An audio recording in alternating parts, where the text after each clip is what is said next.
Welcome back, everyone. All right, so you can see that this looks a little bit complicated here, and the reason why I have such a small window, and you probably have a bigger window than I do, and the reason is just because this is the best way to view all the content at once without the screen shaking around. All right.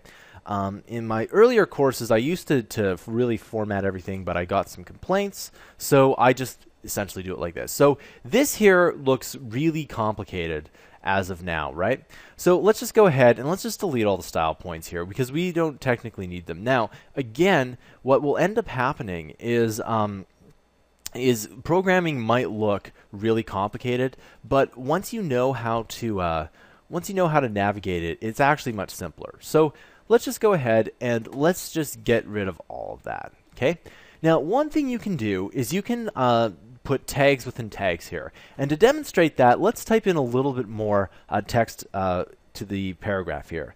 All right, so one thing we can do is we can go and type in, "This is an awesome paragraph." Simple enough, okay? Maybe put some exclamation points, etc. Okay, the one thing you can do is watch this. If I type in the word "be," guess what? The rest of the text becomes bold, and that's pretty simple.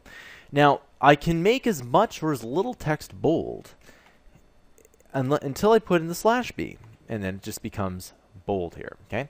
Now, what we can also do is we can type in a U, and that becomes underline. We can also type in an I, which becomes italicized.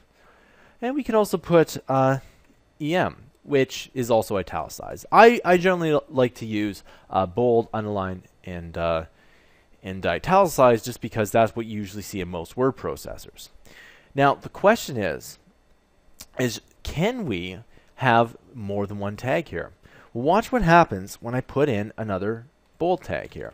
Okay, you'll see that the rest of the text becomes bold. And let's just take a look at this. Remember, with HTML, everything hops within between tags here. So we have the italicized tag. If I highlight it like this, you'll see that the word only awesome here is italicized, and because there is a closing tag. Here, there is no end of bold tag, so it just by default goes to the rest of the rest of that. And you'll see that these two tags are in red is because there's an error there. They're saying that you know, for the most part, there is no bold close tags because the B needs a close tag.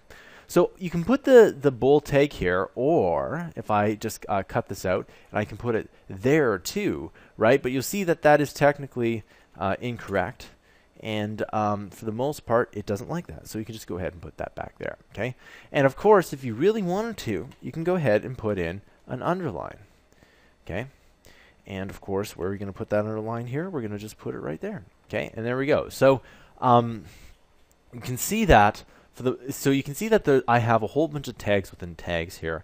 And the way that I like to view this is that you have, whenever you need to call a certain function from the computer or get the computer to do anything, just call it when you need it. All right? I'll see you guys in the next tutorial.